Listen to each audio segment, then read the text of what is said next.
광야 생활의 여정 두 번째 단원에서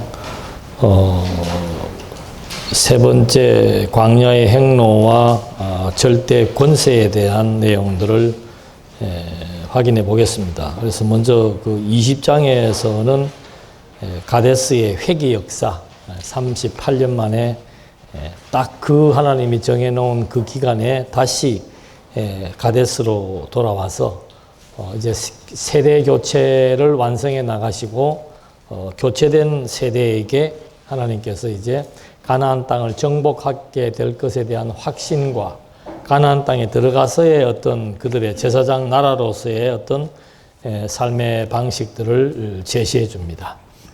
그 다음에 이제 동편 지역에 대한 정복을 추진해 나가는데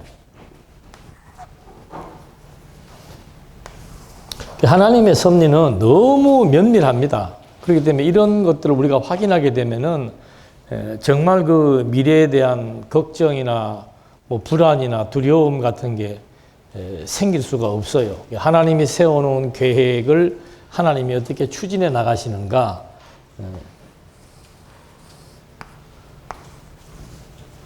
여기가 이제 약 한 400~500년 전에 약속했던 가나안, 아브라함을 통해서 약속했던 가나안 땅. 여기가 이제 고센 땅이고 시내산 이렇게 봐서 시내산에서 또 한 11개월을 머물면서 율법과 성막 그리고 출발하기 2월 달에 출발을 하는데 벌써 그 전에 1월 달에 레위기에 나와 있는 모든 그 거룩한 백성으로서의 생활 규례가 이 시내산에서 주어집니다. 그 다음에 이제 중요한 장소인 가데스, 여기서 가데스에 가서 여기서 이제 한 38년을 하나님께서 방랑을 시키죠. 38년의 방랑 세월 동안 하나 되옵니다. 하나. 하나님의 언약에 대한 절대성. 직접적인 것은 명령에 대한 불순종이라고 하는 것이 얼마나 이것이 위험한 발상이냐. 이것은 곧 하나님의 절대성에 대한 부정이고 나아가서는 하나님 존재에 대한 부정으로 나타날 수 있다라고 하는 거. 그래서 이 가데스에 이제 다시 돌다가 다시 이제 여기를 왔다 그랬습니다. 와서 신세대, 여기서부터는 다시 돌아왔을 때는 신세대에 대한 교육적 방향이 설정이 되죠. 그래서 돌아와서 신세대들에게 제일 먼저 하나님이 교육하고자 하는 것은 제사라 그랬습니다. 제사 규례. 그것은 민족의 정체성입니다. 이 민족은 하나님과의 예배적 관계에 있는 제사장 나라이다. 그래서 제사가 중요하고 제사장이 중요하다. 그 다음에는 이제 중요한 것이 뭔가 하면은 이제 곧 임박한 것이 이제 이 가나안 땅 정복입니다. 그러니까 하나님께서 이제 그 다음부터 이 신세대에게 제사장 나라에 대한 정체성을 심어주고 이제 눈앞에 닥친 하나하나의 전쟁을 경험하게 됩니다. 그래서 제일 먼저 그 전쟁하는 것이 뭔가 하면은 여기에 있는 그 아랏. 이게 참 재밌는 것이 이제 여러분들 기억하실 거예요. 가데스에 정탐꾼 보내가지고 못 간다고 얘기하니까 하나님께서 이제 그렇게 형벌을 내리잖아요. 내렸는데 못 간다고 했는데 이 친구들이 또 가겠다고 또 올라가서 자기들끼리 올라가서 전쟁을 치릅니다. 그게 아랏과의 전쟁입니다. 거기서 대패를 하죠.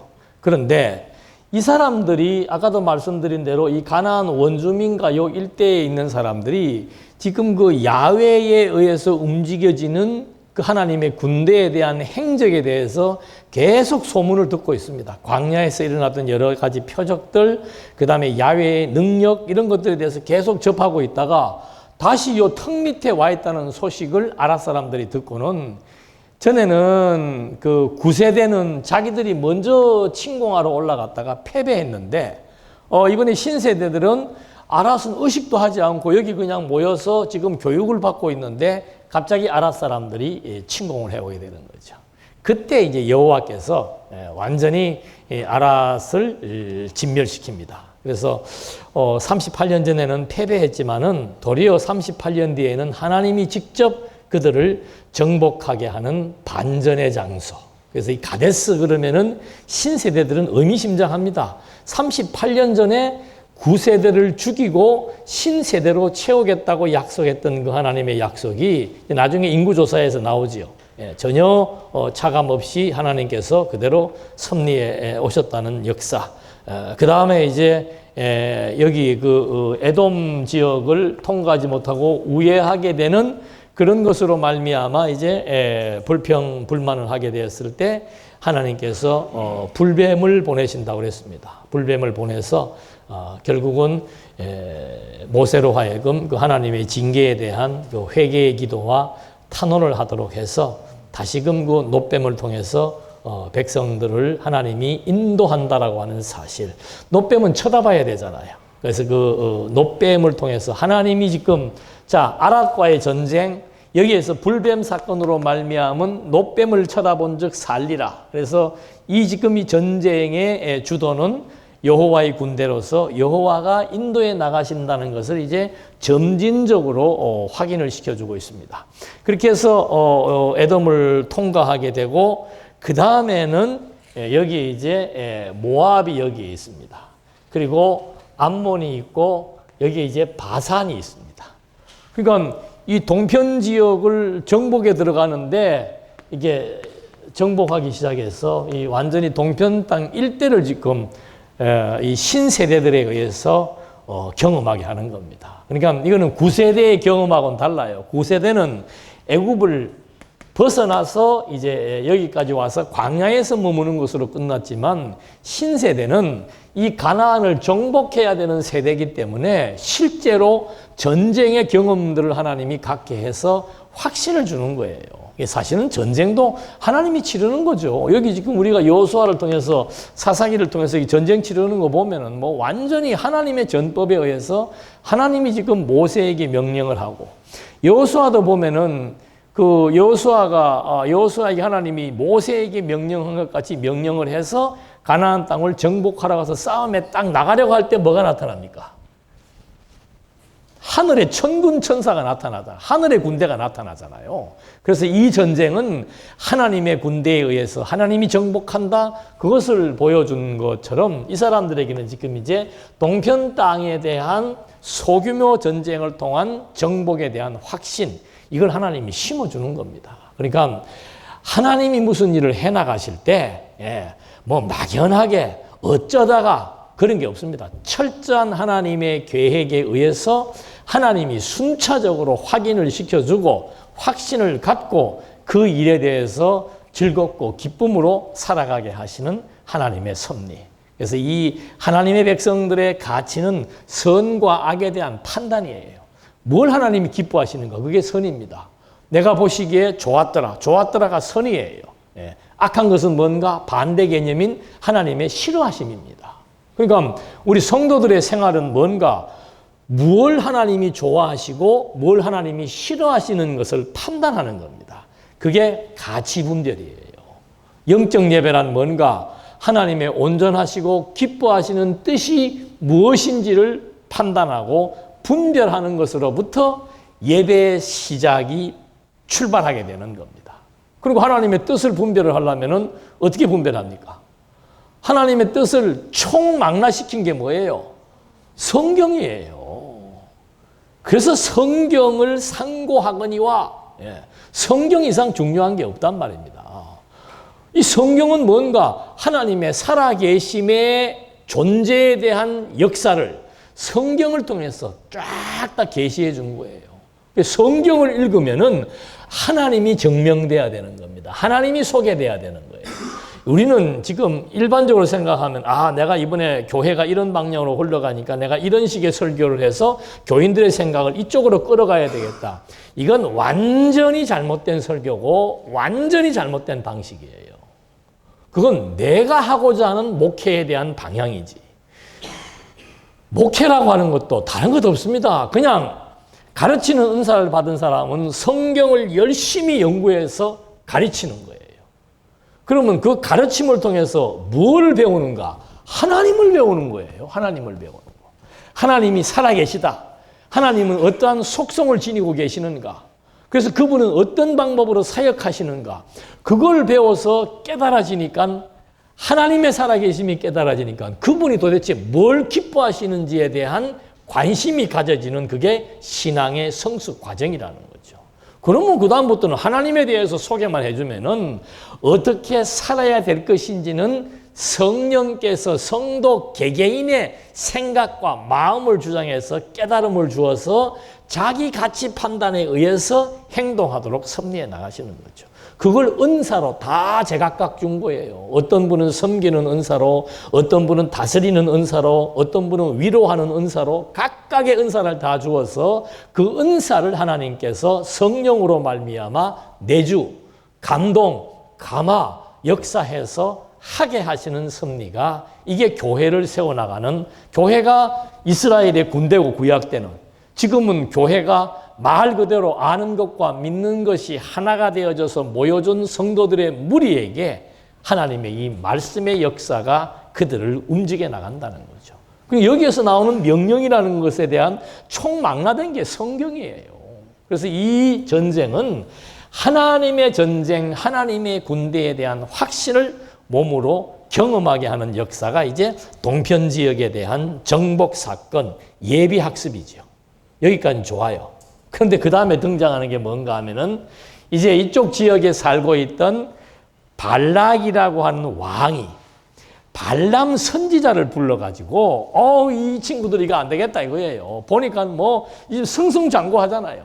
승승장구하니까 이거 위협을 느끼고, 이거 사전에 지금 조치를 취해야지, 이래 갖고는 안 되겠다 해가지고는 선지자를 불러서 그 선지자의 입으로 말미암아 이 민족을 저주하라고 시킵니다. 이게 지금 22장, 23장, 24장까지 나오는 거예요. 그러면 이 도대체 이게 무슨 의미가 있는가? 자, 하나님께서 동편 땅을 정복하게 하시기 위해서 세대를 바꿨습니다. 세대를 교체시켜서 그 교체된 세대에게 봐라, 하나님의 언약대로 지금 우리가 38년 만에 다시 그 언약의 장소로 돌아왔음을 확인시켜 줍니다. 동편 땅의 정복을 통해서 가나안 정복에 대한 확신을 주고 교두보를 마련한 거예요. 여기를 들어가려면 이미 여기를 초토화시켜야 될 거 아니에요. 치밀한 작전에게 얘기해서 그렇게 만들어 놓고 나서는 그 다음에 세 번째 나오는 것이 뭔가 하면은 저주에 대한 내용이 소개되는 거죠.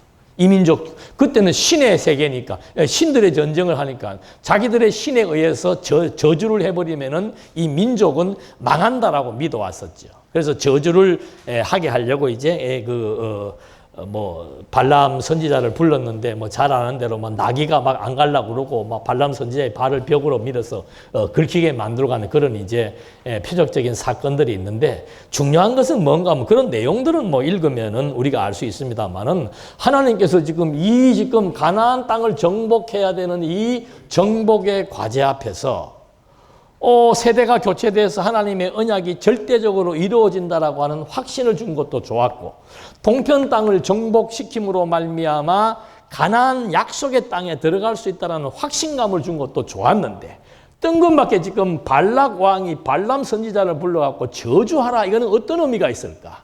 이건 다른 것 없습니다. 하나님께서 저주하라고 했는데 도리어 하나님은 그 선지자, 자기들의 신의 이름으로 저주하려고 했던 그들에게 도리어 축복을 하도록 하나님께서 선지자의 눈을 열어서 하나님이 그 발람에게 경고하는 메시지로 도리어 축복을 한다. 그럼 왜 이 민족이 축복을 받아야 되는가? 그거는 이제 우리가 근거 제시를 해야 되는 거죠. 그래서 여기에서 약속했던 그 아브라함은 이스라엘 민족의 역사를 풀어나가는 열쇠입니다. 아브라함에 대해서 정확하게 이해를 하지 못하면은 이스라엘의 민족사를 풀어갈 수가 없고, 왜 이 역사에서 이런 사건들이 생겼는지를 맥락적으로 의미적으로 해석하기가 힘든 거예요. 지금 이것도 여기에서 왜 저주와 축복 사건이 나오는가? 여러분, 창세기 12장 1절로 3절 내용은 이스라엘의 역사의 근간이라고 그랬습니다. 이스라엘 나라가 세워지는 것은 아브라함에게 하나님께서 생육 번성해서 큰 민족을 이루어 주겠고 가나안 땅을 정복하실 것이라고 했고 10왕이 내게서 나올 것이라고 약속했던 그 약속의 근거였는데 이 당시 하나님께서 12장 3절에서 보면은 그런 얘기가 나와요. 너를 축복하는 자에게 내가 복을 내리고 너를 저주하는 자를 내가 저주하겠다. 그러니까 이게 무슨 말인가? 그 당시에 그 문화적인 관리에서 보면은 내가 이 나라를 속국으로 쓰든지 할 때는 그 나라에게 주권을 줍니다. 그 주권을 줬을 때 내가 어떤 나라의 권세를 위임받았다라고 했을 때는 그 나라의 그 수장이 복을 내리고 저주를 내릴 수 있는 그런 이제 하나의 그 당시의 문화적 법령들이 규칙들이 있었습니다. 그 조약 관계에서 그런 것처럼 하나님이 그거를 뭐 인용하셨는지는 모르지만 그런 시대의 축복과 저주의 방식이 아브라함한테 주어진 거예요. 그래서 이 아브라함을 복의 근원으로 삼겠다고 하나님이 말합니다.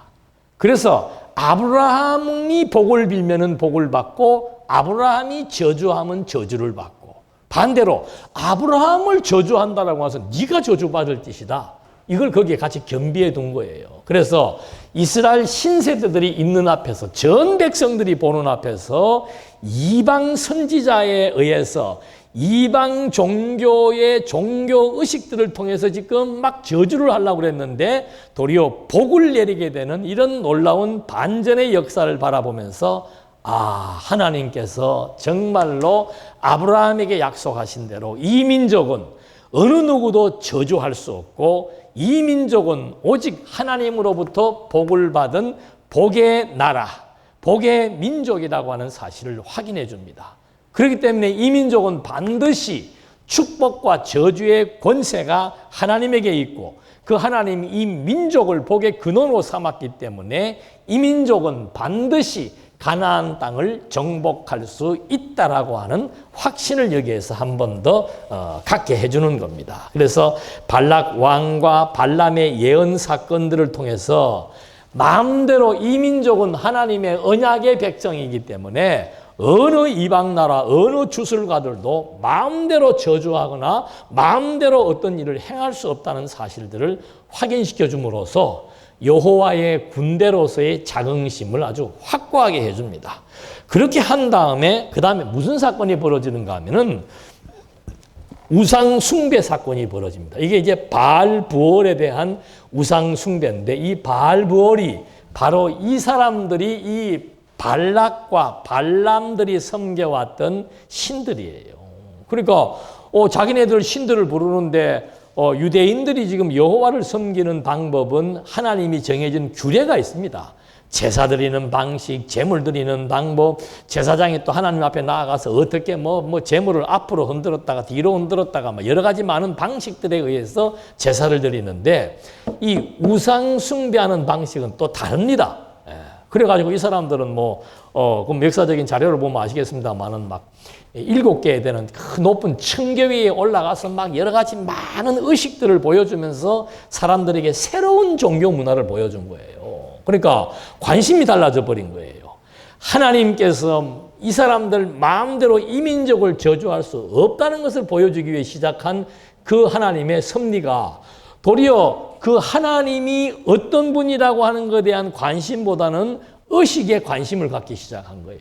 이방 종교 저거 재밌네 하는 거 보니까 막 오색 찬란한 옷들도 있고 막 여러 가지 많은 자기들이 경험하지 않는 세계의 의식들을 행하는 것을 바라보면서 도리어 그 사람들의 우상 숭배하는데 감염이 돼버린 거죠.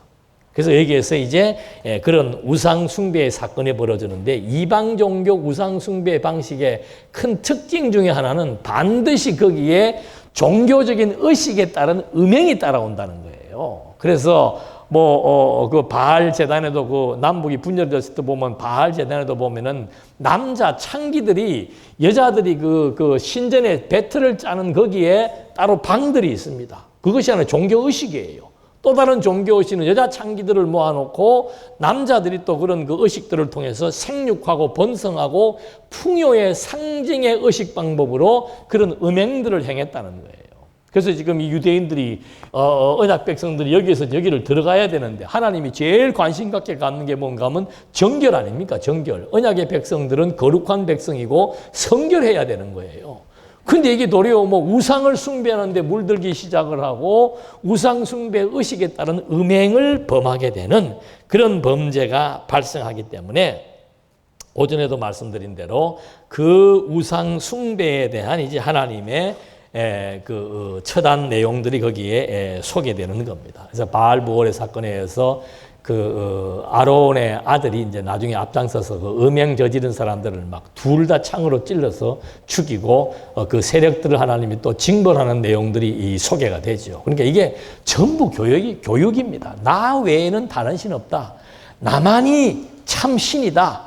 그래서 나 외에는 다른 신을 섬기지 말라라고 하는 제1계명이면서 가장 근본적으로 중요한 계명의 내용들을 이들에게 이제 실제의 잘못된 것들을 경험하게 하면서 교육시키는 내용으로 25장이 끝이 납니다. 그래서 이 광야 생활의 여정에 있어서의 핵심은 반역이었습니다. 그래서 반역한 세대들을 다 죽이고 새로운 세대들로 시작하는 것이 이제 15장으로부터 시작되는 제사 규례에 의해서 시작이 되면서 제사의 중요성, 제사장에 대한 정통성 이런 것들을 보여주고 그 다음에 이들로 하여금 이제 아랄과의 전쟁, 그 다음에 에돔을 돌아서서 모압과 암몬과 저 위에 있는 바산 지역까지 공격을 해 들어가서 동편 땅들을 정복하게 하시는 하나님의 섭리로 말미암아 광야 생활의 이제 중간 부분에 해당되는 여정들이 끝이 나게 되는 거죠. 그게 끝이 났으면 세 번째 단원이 뭔가 하면은 이제 진짜 말 그대로 정복 준비예요. 이제는 우리가 가나안 땅을 정복하는 것만이 남았다. 그래서 전반부는 광야의 행진 방법에 주력합니다. 어떻게 대열을 정비하고 어떻게 군인들을 소집하고 어떻게 모아서 하나님의 명령 체계가 무엇인지를 확인시켜 줍니다. 그 다음에 중반부, 지금까지 했던 두 번째 중반부의 내용은 그 명령에 대한 불복종의 내용입니다. 명령 체계를 확립시켜주고 명령에 대한 불복종으로 38년의 광야 생활을 하게 했습니다. 그러면 세 번째 단어는 뭔가? 이제 그 하나님의 명령에 의해서 확정을 얻는 이런 단계로 말미암아 종반부 가나안 이 동편 땅 정복 이후에 이제는 여기를 어떻게 정복에 들어가야 되는데 그 전에 하나님께서 이 신세대에게 무슨 교육을 해나가시는지 그게 이제 26장으로부터 마지막 36장까지의 내용이에요. 그러니까 우리가 광야를 출발할 때도 군인들을 소집해가지고 그 군대를 하나님이 하나님의 군대로 규정해서 그들을 인도해 나왔던 것처럼 여기서도 마찬가지입니다. 38년이 지나고 난 다음에 가데스에서 새롭게 결성된 신세대들 이제 가나안을 정복해야 되는데 그들에게도 똑같이 인구조사, 군인들을 소집시켜서 인구조사를 시키는 겁니다. 처음에는 시내산에서 출발해가지고 시내산에서 인구조사를 했는데 두 번째는 이제 군대 조직을 재편성해서 첫 번째 인구조사는 광야 생활의 여정이었고 두 번째 인구조사는 가나안 정복을 위한 새로운 군대 조직을 편성해서 하나님이 섭리해 나가는 거죠. 그래서 모압 평지에 모여가지고 이제 인구조사를 실시했는데 첫 번째 인구조사와 두 번째 인구조사가 한 4,000명 정도밖에 차이가 안 나죠. 두 번째 인구조사가 한 4,000명이 더 늘어난 겁니다. 그렇게 해서 군대 개수를 많은 겁니다.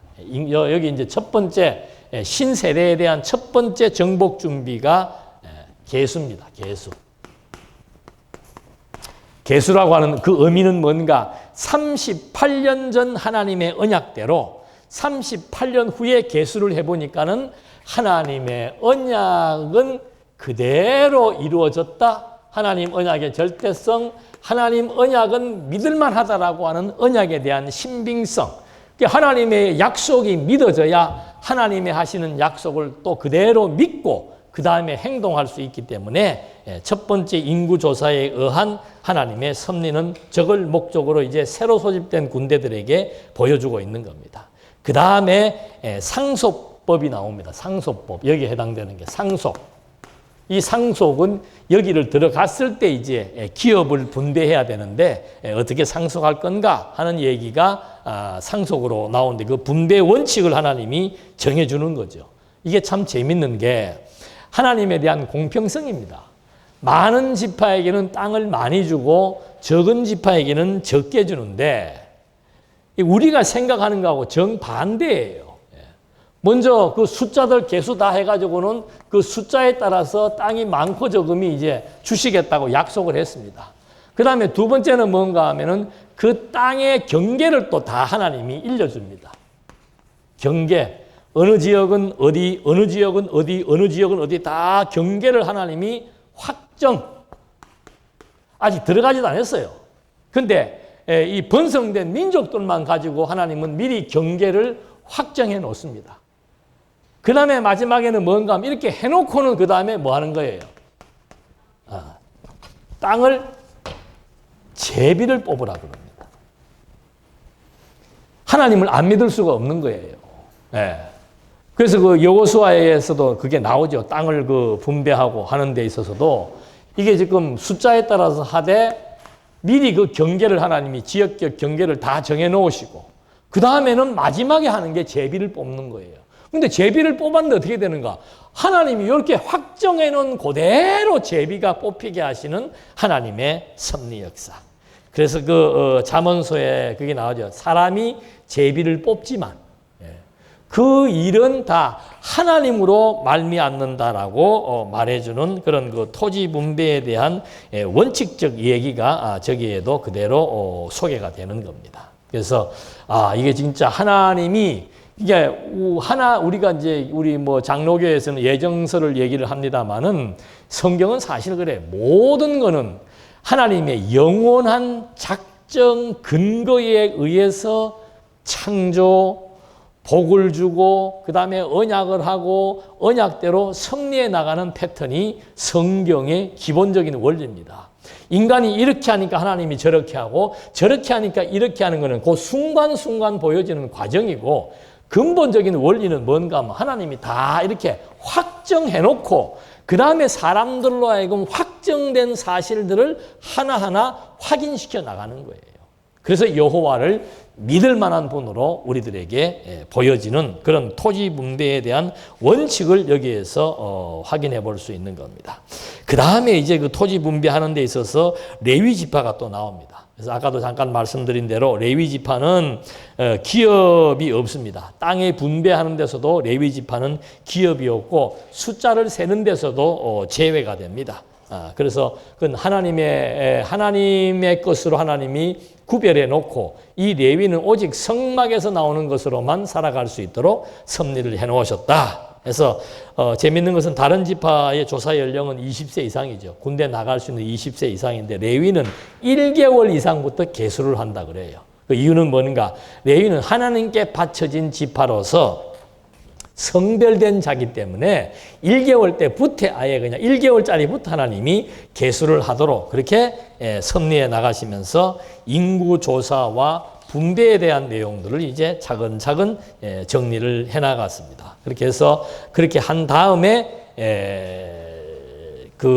또 슬로브와 딸에 대한 분배가 또 나옵니다. 그러니까 이것은 이제 전쟁에 참여해가지고 남자가 없는 가문은 어떻게 할 것인가? 거기도 당연히 주어야 된다. 1차적으로 이게 나오죠. 또 제일 마지막 가면 또 슬로브와 딸들에 대한 문제가 또 나옵니다.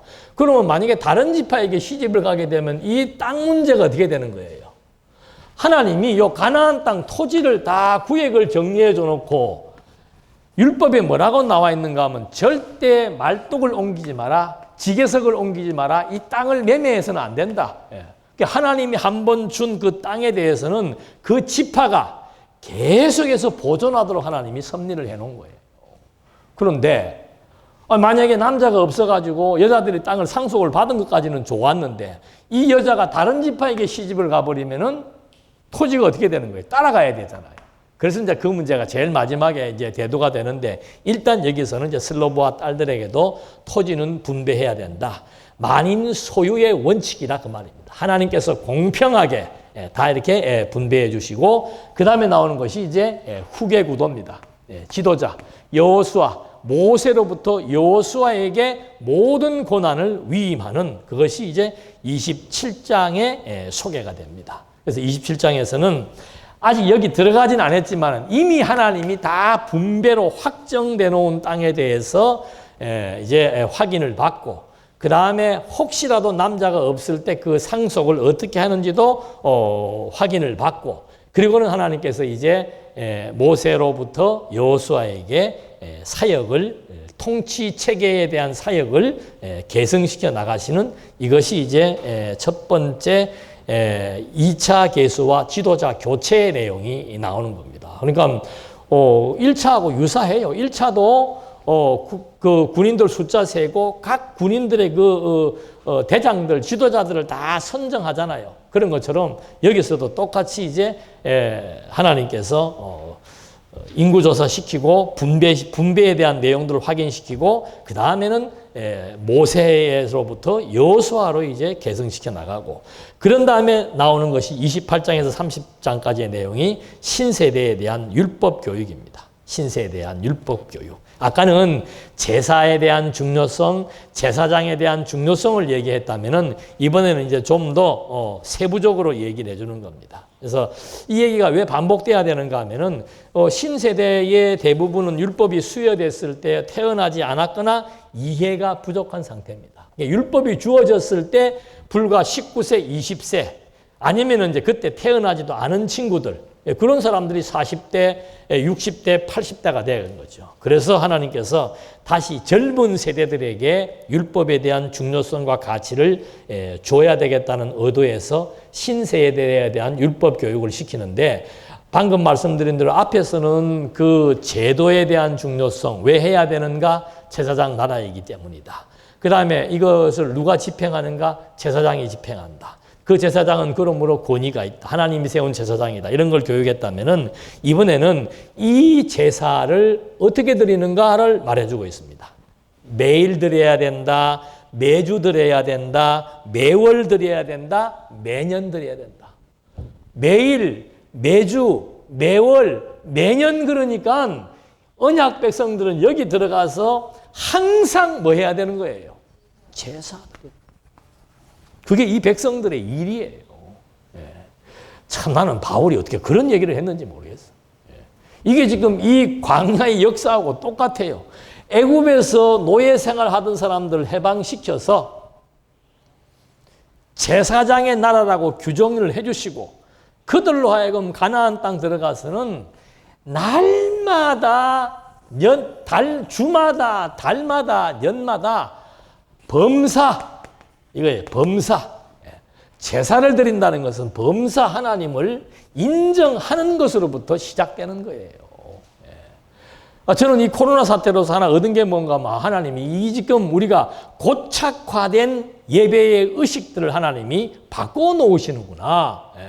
우리는 예배 그러면은 일주일 한 번 아니면 3일에 한 번 이렇게 해서 정해진 시간에 모이는 것만이 예배라는 의식이 강하게 들어가 있어요. 그런데 성경은 그렇게 얘기하지 않고 있습니다. 무슨 날을 정한 거 그것도 중요하지 않아요. 그냥 모이기를 힘써서 모여서 3일씩, 4일씩, 막 때로는 뭐 한 달씩, 일주일씩 끊임없이 성경에 대해서 공부를 기초적으로 시키는 거예요. 그게 들어와야 성경을 통해서 하나님의 존재 확증이 생겨야 범사 하나님을 인정하게 되는 거죠. 범사에. 그래서 하나님의 뜻이 무엇인지를 분별할 수 있게 되고, 그 하나님이 좋아하시는 가치를 알게 되고, 그 가치에 따라서 내 믿음으로 만족하는 그런 아름다운 예배 생활. 그게 그냥 생활이에요. 생활. 어느 주어진 한 날만 예배가 아니고, 신약에도 마찬가지예요. 어느 주어진 한 날만이 예배가 아니고 그냥 성도들의 생활 자체에서 하나님을 인정하며 사는 삶 자체가 예배 생활이다, 그 말입니다. 이게 얼마나 멋있는 예배에 대한 새로운 개혁적 의미입니까? 그게 벌써 바뀌어 나가잖아요. 아이고, 이제는 모일 수가 없게 되면 어떻게 돼요? 인터넷이라든지 동영상으로라든지 스마트폰이라든지 이런 매체를 통해서라도 사람들에게 말씀을 전파하는 게 목적입니다. 진리의 말씀을 통해서 그들에게 하나님이 살아계시고 하나님이 어떠한 분이신 것을 각인시켜 주는 것이 가장 예배의 중요한 의식이에요. 지금은 무슨 이런 종교의식이 중요한 시대가 아니에요.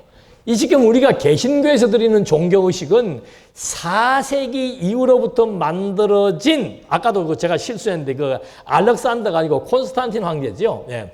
그때부터 만들어진 종교의식의 출발이에요. 그래서 4세기부터 16세기 때까지 로만 카톨릭 교회가 만들어 놓은 의식이 바로 예배 문화로 자리를 잡은 거예요. 여러분 천주교 보십시오. 얼마나 의식화된 예배 행위를 합니까? 근데 초대교회 때는 그런 거 없어요. 초대교회 누가 그렇게 가운을 입고 왔다 갔다 하고, 초대교회 때 누가 그렇게 앉았다 일어섰다 시키고, 예? 그런 거 하나도 없습니다. 초대교회 때는 순수 그 자체예요. 모여서 성경을 통해서 하나님의 존재를 확증하고, 그 하나님의 존재를 통해서 가치가 발견된 사람은 죽음의 현장을 향해서도 뛰어나가고, 내 가정을 그냥 내놓기도 하고, 선교사들에 대해서 적극적인 후원을 하기도 하고, 이건 치열한 삶의 현장 자체가 예배로 자리 잡았던 시대라 이 말입니다. 구약도 똑같지 않아요? 예. 날, 주, 월, 년 할 것 없이 새로운 세대들이 이제 하나님을 기억하라. 그리고는 이제 매년 6월절과 7.7절을 규정을 해줍니다. 6월절, 이스라엘 백성들이 잊을 수 없는 날입니다. 애굽의 종살이에서 해방되어져서 하나님의 백성으로 자리매김이 되고 거룩한 나라로 자리매김이 되어진 그날이 6월절입니다. 잊을 수 없는 날이죠. 똑같아요. 우리가 죄와 사망의 노예 생활에서 예수 그리스도의 죽음과 부활을 통해서 의와 생명을 얻는 것이 6월절의 의미란 말입니다. 예수님이 그래서 6월절에 잡히신 거예요. 예. 왜? 6월절에 어린 양으로 죽으심으로 말미암아 애굽에 있어서 이스라엘의 장자들의 생명을 보호해 주신 것처럼, 오늘 그리스도의 6월절의 죽음의 의미는 죄와 사망 가운데 있는 하나님의 백성들의 생명을 대신 자기 생명으로 지불해서 문지방에다가 어린 양의 피를 바른 집은 죽음의 사자가 넘어갔던 것처럼, 오늘 그리스도의 죽음과 부활의 생명의 역사가 죄와 사망으로 말미암아 죽어버린 자기 백성들을 의와 생명을 얻게 하는, 이것이 신약적 6월절의 의미라 이 말입니다. 그거 우리가 잃을 수 없는 거죠. 예.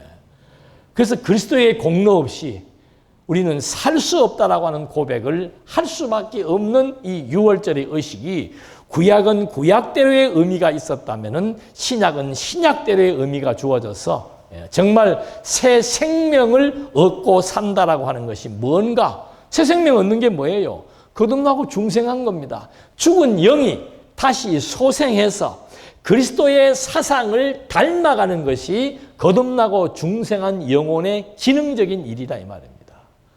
그러니까 과거에는 그리스도와 관계없는 생각, 그리스도와 관계없는 가치, 그리스도와 관계없는 삶을 살았는데, 거듭나고 중생해서 그 중생한 영혼이 점점 자라면 자랄수록, 그걸 우리는 성화라고 얘기하잖아요. 자라면 자랄수록 이제는 그리스도에 대한 가치를 발견해서, 사도 바울이 그러잖아요. 나는 내가 그리스도를 만나기 이전에는 나도 내 나름대로의 괜찮은 사람이었지만은 그리스도를 만나고 나서부터는 이 세상의 모든 가치를 배설물로 여기노라. 내게 있어서의 절대 가치는 오직 그리스도 한 분밖에 없다라고 하는 것. 그 가장 고상한 지식을 위해서 나는 살아도 좋고 죽어도 좋다. 그게 빌립보서 얘기 아닙니까? 예. 그 절대 가치. 구약시대는 애굽의 종살이에서 해방시켜 주신 여호와의 절대 명령과 절대 언약과 절대 가치가 주어졌다면, 지금은 그리스도에 의해서 주어지는 생명 변화의 역사, 죽은 생명을 살리는 절대 가치의 역사, 이것이 지금 오늘의 우리의 삶을 지배하고 범사 하나님을 인정하면서 예배 생활로 이끌어가는 역사, 이것이 신구약을 통해서 그대로 연속적으로 주어진다라고 하는 것. 그래서 6월절에 대한 의미, 7.7절은 6월절로부터 49일 지난 날 그걸 이제 열로 나누면 오순절이 되는 그거, 이것은 바로 이제 추수 때임으로써 보리 추수에 대한 감사와 감격을 잊어버리지 않는 첫 열매, 첫 수확, 이것을 잊어버리지 않도록 하나님께서 섭리해 나가시는 그런 이제 절기를 줍니다. 그리고 이스라엘에게는 7월 절기라 그래가지고 이 7월은 유대인의 달력으로 말하면 새해입니다. 그러니까 새해 때 매년 7월 1일 날 하나님께서 7월 15일까지 대속죄 제사를 드리는 거예요. 1년 농사 짓는 겁니다. 1년 동안 살면서 저지른 범죄, 죄악들을 이제 온 민족을 다 모아놓고 유대의 명절입니다. 그 명절의 행사가 뭔가? 온 백성들의 죄를 용서함 받게 되는 대속죄제의 제삿날이 바로 새해 첫날부터 하나님께서 시작하도록 하는 겁니다. 그때부터 시작해서 마지막 날까지의 전 하나님의 백성들의 일자들은 계속해서 하나님과의 예배적 관계가 유지되도록 하는 것. 그리고 세 번째가 여자들에 대한 서원규례입니다. 이 서원규례가 중요한 것은 뭔가 하면은 서원의 원칙이에요. 서원은 반드시 지킨다는 겁니다. 그러니까 하나님 앞에 한 서원은 반드시 지킨다라고 하는 거. 그래서 하나님과 맺은 언약에 대한 중요성, 언약에 대한 가치, 이스라엘의 군대가 하나님의 명령에 절대 복종해야 되는 것처럼 언약의 관계 역시도 하나님과의 관계 속에서 맺어진 언약은 반드시 지켜짐에 대한 원칙을 여기서 말해주는 거죠. 그리고 여기서도 미혼 여성과 기혼 여성을 구분해서 미혼 여성은 아버지의 허락에 따라서, 기혼 여성은 남편의 허락에 따라서, 이게 남존여비를 말해주는 게 아니에요. 구약에 지금 이 명령책에 하나님, 모세, 아론, 그 다음에 각 지파의 대장이 나와 있는 것처럼 또 다른 지파가, 또 다른 하나님의 체계가 뭔가 하면은 하나님, 남자, 여자, 이게 같은 맥락 속에서의 체계라 이 말입니다. 근데 이 체계가 오늘날 그대로 존재한다면 말이 안 되는 거죠. 그래서 이 남편과 아내의 역할에 대해서 사도 바울은 뭐라고 얘기했는가? 이것은 바로 그리스도와 교회의 비밀이다. 아내가 남편의 허락에 의해서 서원을 지킬 수도 있고 지키지 않을 수도 있다라고 하는 그 절대적인 권세가 남편에게 주어진 이것은 바로 남편 대신 그리스도에 의해서 교회된 아내는 그에게 종속돼 있다는 사실을 말해주는 겁니다. 그러니까 교회의 머리를 그리스도라고 얘기하는 거예요. 성도는 철저하게 그리스도에게 종속돼 있다 이 말입니다. 그래서 먹을 때도 안 먹을 때도 사는 것도 죽는 것도 전부 철저한 그리스도 중심의 의식, 이것이 바로 이 구약에서 말하는 서원의식에 대한 내용을 설명해 주고 있는 거죠. 그렇게 해서 여자들에 대한 서원규례를 얘기해 줍니다. 신세대 율법의 핵심은 뭔가? 제물과 절기. 그러니까 이것은 생활 전반에 있어서 날마다 지켜야 되는 것. 그 다음에 또 한 가지는 정월 초하루가 되면은 보름 동안 백성들의 속죄의 역사. 속죄가 되어야 거룩한 백성으로 거듭나는 거죠. 그래서 이 속죄를 통해서 하나님과 백성들의 거룩한 관계를 연속적으로 유지시켜 나가는 그 의식들.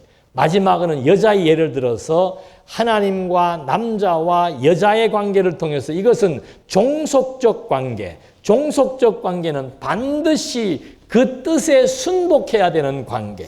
오늘날 그리스도와 교회의 관계는 반드시 교회는 그리스도의 뜻에 순복한다라고 하는 이 원칙을 여기서도 제시해 줌으로써 신세계에 대한 율법 교육이 맞춰지게 되는 겁니다. 잠깐 쉬었다 하시겠습니다.